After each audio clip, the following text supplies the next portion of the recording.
fine. So I've got about half an hour with you today. We're going to talk a little bit about challenge-driven innovation and sort of what it's used for, how it can help you actually get ideas to problems that you want to solve rather than create a bit of an innovation zoo for yourself and end up with hundreds of ideas you can't do anything with. So take you a little bit through the premise of networked problem solving, and particularly how challenge-driven innovation is a effective and efficient method for actually solving problems by tapping into the long tail of problem solvers who either exist inside or outside your organization.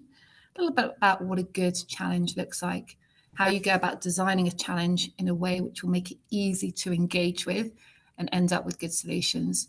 And then once you've begun to find your good challenges, is actually what are the challenges that you should be looking at to solve today versus tomorrow. So some very much hands-on practical advice that hopefully can help you with generating great ideas to important problems. Quick introduction to me. So Zena said, I worked for Wazuku a long time. I still work with Wazuku, providing some support on advising on challenge-driven innovation. But I'm also the innovation lead at Lloyds Banking Group, focusing on the insurance, pensions, and investments. So that's really about new business model generation and actually developing capabilities to enable innovation at scale. So that's sort of my day job, but I continue to do a lot around this space, particularly around challenge-driven innovation. So advising organizations on how they can effectively leverage their crowd to solve important problems. And I think I start talking about challenge-driven innovation, not by jumping into the method, but telling you why it's important. I always hark back to this example of a very well-known fizzy drinks company. I don't think it takes a lot of imagination to work out what fizzy drinks company that is. But when they were doing market research, and this must have been 10 plus years ago, they identified a problem with the size of bubbles in their drinks. So their market research was telling them actually, yeah, we love the taste, but we're finding that the bubbles are actually a little bit too big. They're putting off some of our customers. So R&D gets on it, and they spend about 5 years trying to reduce the size of these bubbles and thinking, okay, this is what is actually going to be effective in helping us to sell more. After 5 years, they were sort of a loose end. They had invested millions of pounds into this endeavor, or dollars, as you can imagine. And so they decided to put this out as an open call to see, is there a way in which we can actually find a solution? 8,000 miles away, there was someone, but that someone wasn't an expert in fizzy drinks. In fact, they were based in Mumbai, and they had actually got a PhD in metallurgical engineering. So they had been looking at foaming in metals and the physics. And on seeing this, their interest was piqued. And so I said, okay, I'm actually going to propose a method for how we solve this problem, looking at the characteristics of bubbles and then comparing that to bubbles within foam, and actually provided a theoretical solution to how this might be solved.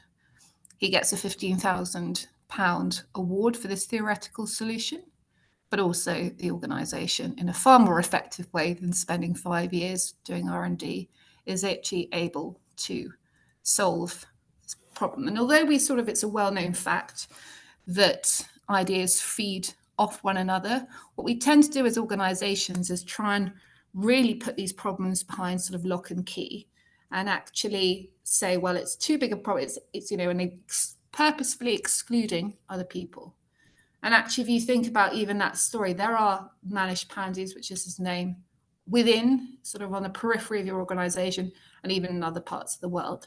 And this method has really been designed to actually tap into that collective intelligence and be able to garner solutions to actually solve problems in a more effective or closed way. And I think that's what's quite unique about this approach of challenge-driven innovation. It needn't just be for finding solutions to problems that, as I say, can be solved by someone externally. It's that the premise of a well-designed challenge can be equally as used to get ideas from people in different parts of your organization. And that's what's quite unique about it. So when we're talking about challenge-driven innovation, what sort of separates it from other types of campaign-driven innovation is that this is really about taking a sizable problem and actually break it down into what we call a portable unit of work. So that's saying, We want to be able to provide or solve challenges or problems within a shorter time frame. So take the example of a long-standing challenge that all large-scale organizations and even small organizations face, which is how do we actually hit that net zero target? Now, actually, a portable unit of work, let's say if you were a services organization, might be how do we actually recycle our uniform? That is something which is, again, quite bounded, it's quite portable, but it makes up the part of the wider problem. So what we're really trying to do is determine within the broader set of challenges, what are the specific problems? And then actually provide a methodology, a set of processes to ensure that this is repeatable, because what we often see in organizations is innovation is quite ad hoc. We sort of stop and start versus saying, have we got a genuine process in the same way we manage sort of investment cycles, we manage safety, or we manage security for actually solving problem. And it's taking two elements, which is the open innovation. So how do we actually engage a broader audience, but not just a known audience? This is really around crowdsourcing as well. So actually sourcing those solutions in a repeatable, sustainable, and methodical way. So just a few examples of how organizations are using this approach. So we talked about fizzy drinks as one example, but actually extends beyond the solving of scientific challenges to even thinking about what are specific policy problems. So we work with the Citizens Economic Council. It's actually set up as a combination between the Treasury, the Bank of England, and the Royal Society of the Arts to identify solutions to how we actually address policy problems. And so it was looking at, future spending, but again, it was very much down to the individuals. So it's really trying to identify what problems there were around how people were spending their money and try and find solutions from citizens. So also see NGOs using this. So an example that was actually sponsored by one of Wazuki's American clients was actually how do we actually find those safe and desirable female toilets in refugee camps. So again, quite specific, but an important problem that needs to be solved now more than ever. Banking. So the Green Skills Innovation Challenge. This was actually an HSBC challenge. All the challenges I'm talking about have been publicly, so I'm not disclosing any sort of hidden secrets of organizations. And again, a sort of different incentive behind this of wanting to identify young social entrepreneurs with green skills needed to actually thrive and solve problems that could benefit a green economy. So in part, that's a way to, of course, find young entrepreneurs. It's also a good way, of course, as a brand to be able to showcase what you're interested in. I don't know, have we got Tim or anyone from NNL on the call? We might not do, but I'd invite you to look at their website and see some of the open nuclear challenges. So this is where the National Nuclear Laboratory are partnering with actually open nuclear programs to try and find solutions from often SME who can help solve nuclear problems. And then our long-standing friends of Ideas UK, Ministry of Defence. So actually, they've taken an approach to use challenge-driven innovation, not only to solve sort of more operational challenges, but also to partner with other sectors to begin to find solutions to shared problem. That might be how might we better monitor sort of autonomous underwater, sort of, I think, what it looks like here, some kind of drone. But actually, if you think about the types of applications for that, from offshore wind farms to shipping, it's actually what are those shared challenges and how do we begin to crowdsource solutions for it? As I said, and this is, I think, what is at the heart of this, is we often get we romanticize innovation to be a thing of creativity, of personal sort of skills and everything else. But from an organization's perspective, this is really just a process. And at the heart of this is making things as repeatable and sustainable as possible. So I'm just going to talk you through the main steps of challenge end to end, and then we're going to look a little bit more about the traits of a good challenge. So often challenges start with specific goals or opportunities. So topics for challenges or broader challenges might come out of market research. It might come out of some internal data that you have around customer needs and preferences. It might come from emerging trends, which suggest there's a goal or an opportunity, a new market that you made to enter. And that's really the sort of top layer.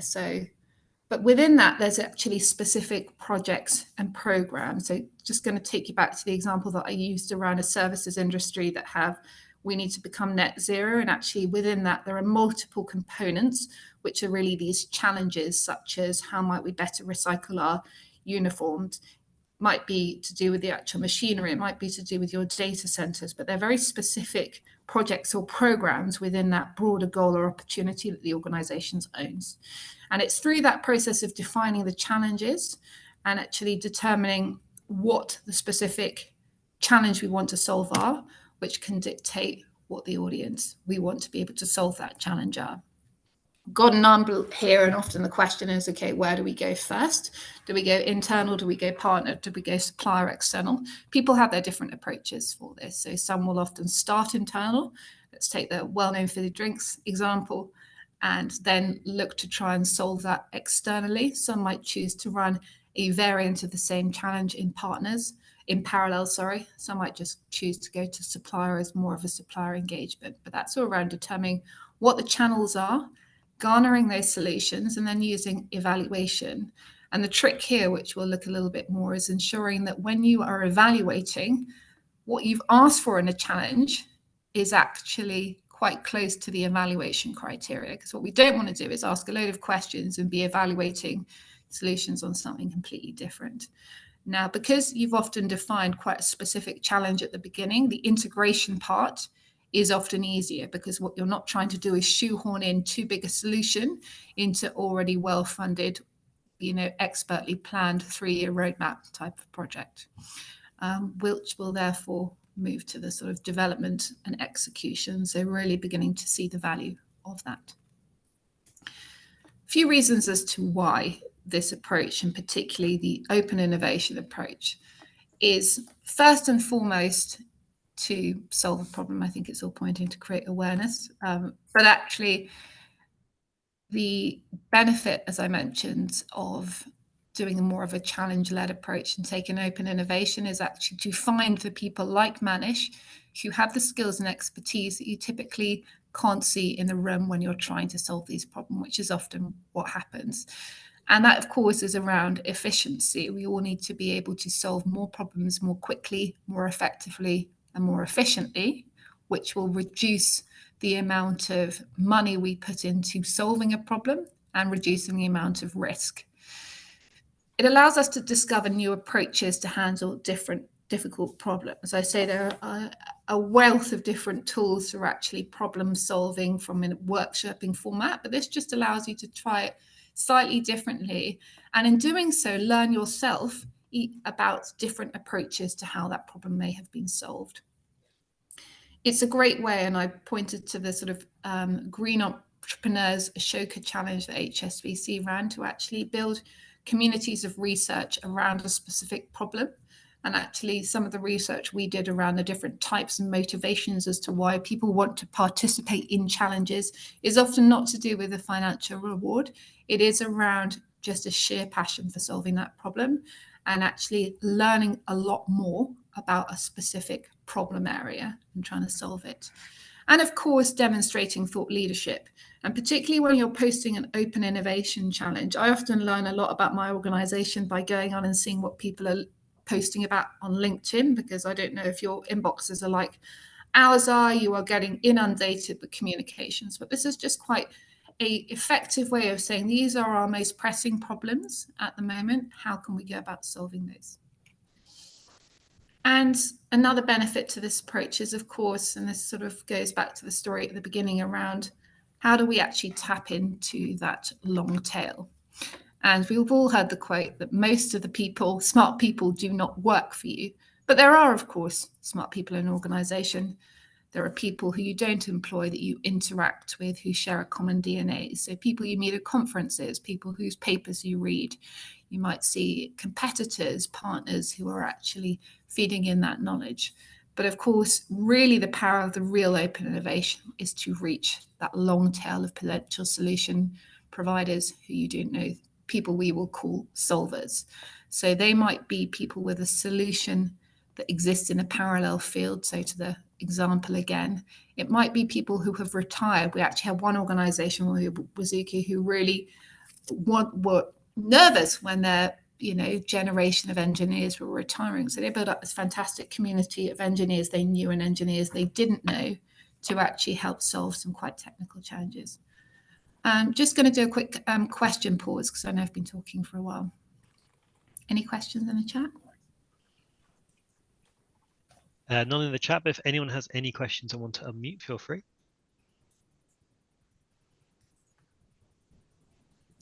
Nope. Nice and quiet.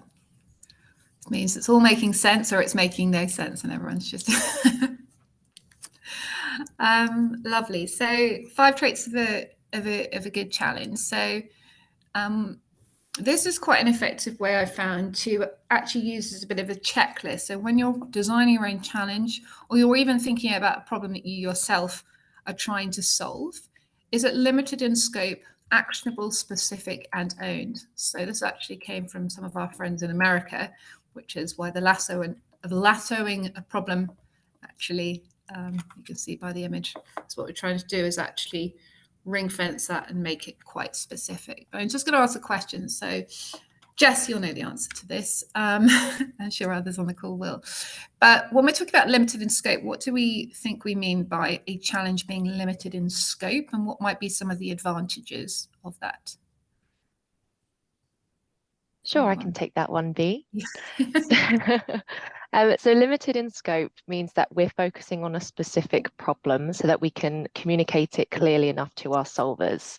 So an example, I'm not sure if you've got it on your next slide, but it would be if we're looking for electric cars or kind of improving the way we're building a car. Obviously, that's far too broad.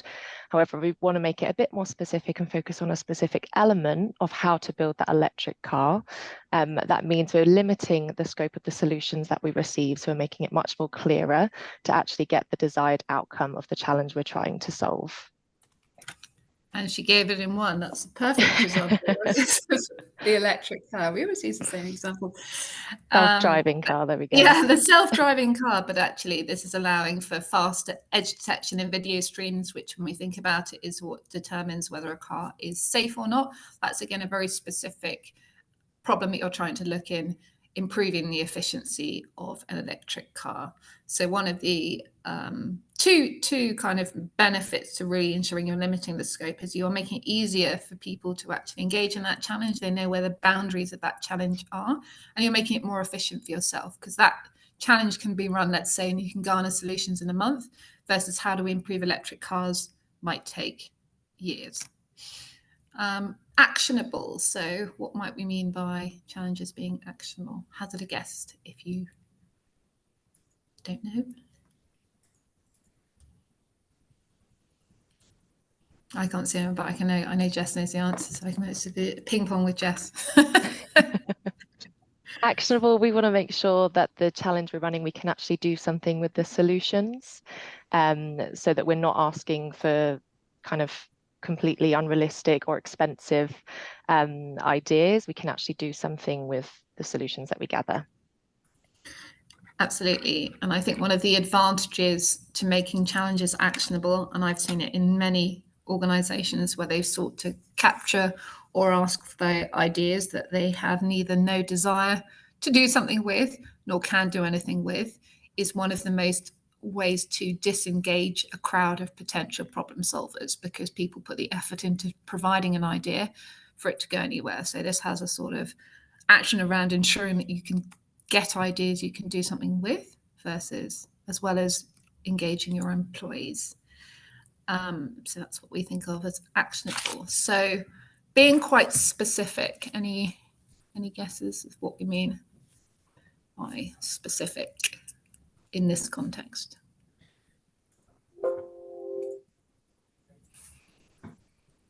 Anyone? Jess, I'm gonna just fall back on Jess and say Jess. So specific with this one, I think this is the one where we're more talking about the group of people we're trying to engage with. Is that right? Yes. So it's for a specific group of people that we're asking to come up with those solutions. And actually, one of the advantages is around both specific to an audience, but also let people know what you're asking. So we said when it comes to evaluating your potential solutions, there is no point having hidden evaluation criteria if people aren't aware of that in the actual challenge write-up. And I even see it here when we post our sort of open innovation challenges. It often isn't clear, what are you specifically looking for this solution to do? Now, in some instances, we recognize that the problems that organizations are trying to solve aren't something that they want to open up in public. So this with Wazuku, one of the ways in which we sort of managed that was to provide people with the opportunity to run anonymous challenges and actually disguise challenges in sort of relatable fields. So you might, for example, see a challenge about an inflatable paddleboard. It may in fact have nothing to do with an inflatable paddleboard. It might be the valve is used for something completely different. But I think we need to be like specific around the types of what we're specifically asking for in order to ensure we get solutions. These two are quite, yes. I've got a quick question. So I know I love this lasso acronym. I think I've stolen it from you in the past, but I struggle with slightly is the limited scope seems to highlight that, you know, you're not boiling the ocean, you're taking one drop at a time, you're using specific language. How does that really differ from specific? Which again is about, you know, telling people exactly what you want. They seem quite related, or does that not matter? Yeah, They are so I kind think of quite specific related. is more in the actual, in what you're writing. So the limited in scope means you've actually defined a top level problem. So take the example of sustainability in uniforms. Now in the specific, you may want to detail what types of materials, for example, you're using or similar types of materials. So people aren't going to come up with a solution that isn't linked to that problem, if that makes any sense. Yeah, that does. So you're kind of further detailing the type of ideas that you and want. I think particularly with internal challenges, what you also want to avoid is when it comes to providing feedback as to why an idea or a solution hasn't moved through the next stage gate, you want to be able to provide specific feedback. It's you know, pretty off-putting if someone puts a lot of work in and to say it's not good enough, and you say, well, what are the parameters? What was specifically wrong with the solution? And it's very easy to say, okay, it didn't include this. And you go, well, where did it say that in the challenge? You didn't specify what you wanted from me. So I think it's also a way of managing and creating better feedback loops within the challenge innovation cycle.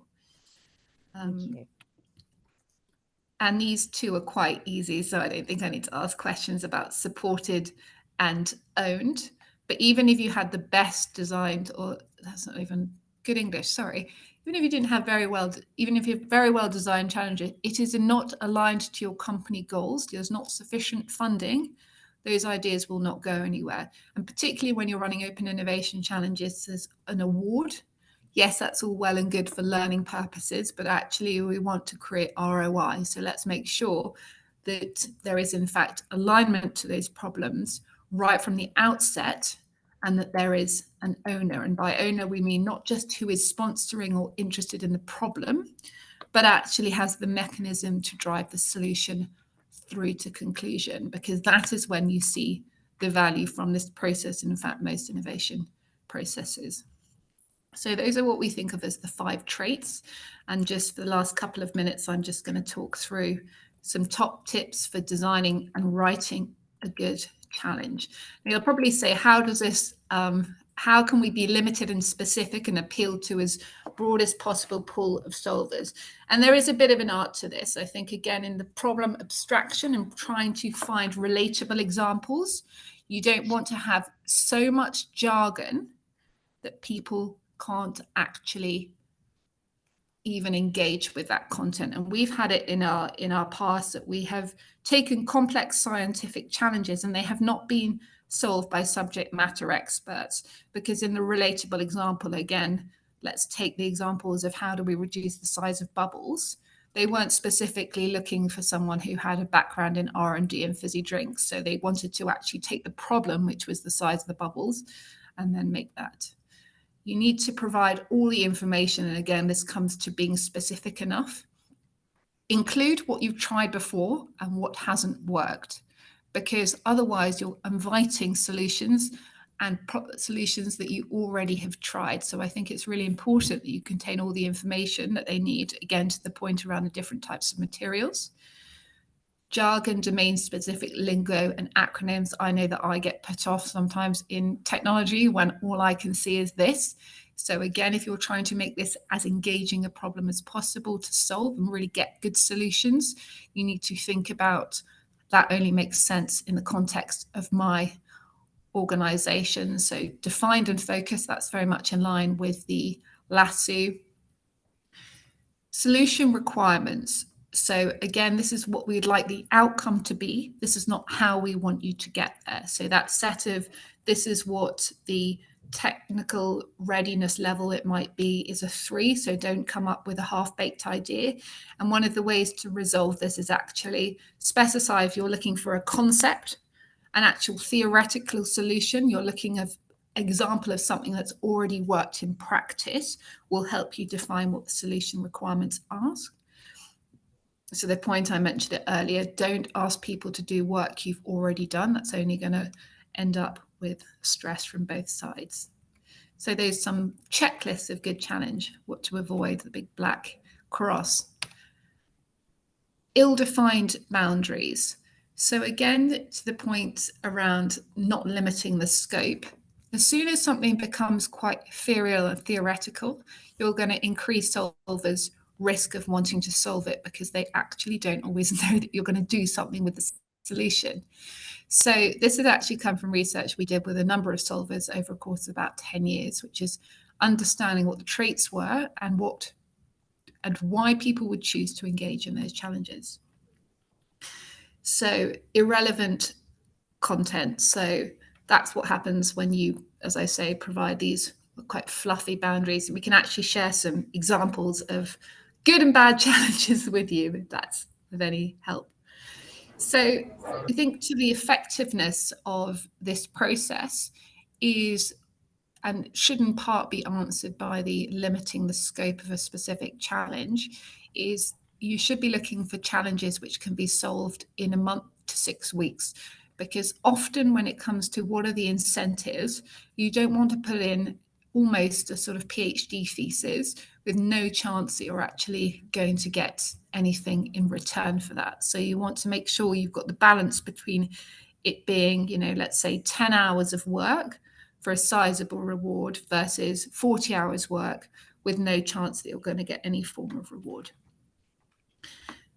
Limiting the pool, so to the point around when you specify what the solution is or specify in the requirements what the background is, you're already eliminating the opportunity for a lot of people to actually engage in your problem or challenge.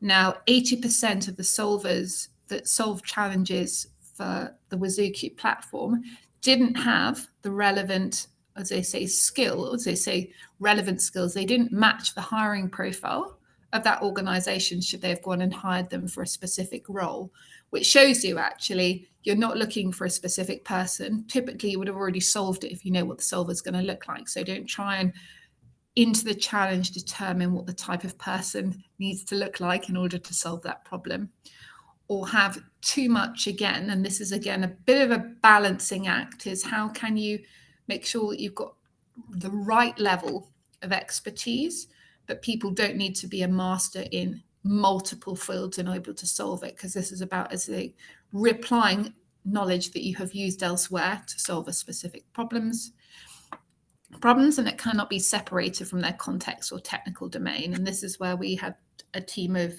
challenge designers who are actually very good at abstracting a problem. And there is actually an academy that you can all go through should you be interested in how to be able to do this, of separating it enough that people can engage. I think actually that probably, I was going to touch on prioritizing problems, but I can see I'm already 3 minutes over. But I've got some examples here of once you've got those challenges and you've written it, as to how prioritize those problems. Because as I mentioned, you might have a limited action or specific challenge, but when it comes to getting support or ownership, there are ways in which some challenges or problem areas will be higher priority. These are an example of different types of criteria you may use. So, of course, alignment is really critical. Impact, the bigger the impact, the more likely you're going to get funding for a solution.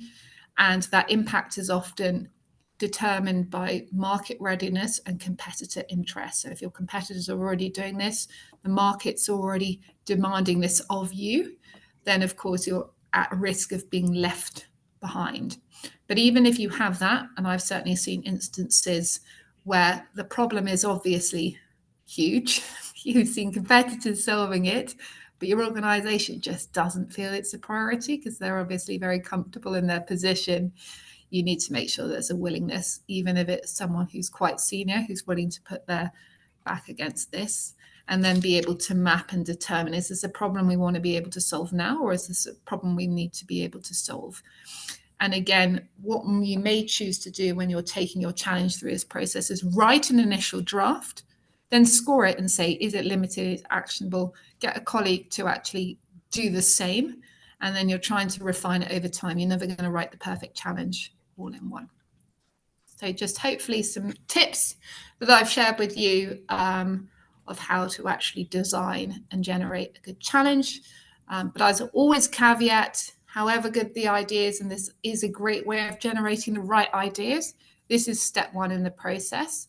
And actually, we're not going to see the value until those ideas are actually, there are experiments taking place, they are incubated. So start with the right problem, capture the right idea, take ideas through this process, run good experiments. And if you have this as more of a formulaic approach, you'll likely be able to solve more problems and generate more value. And of course, go and see Wazuku if you want to find out more about CDI and crowdsourced innovation.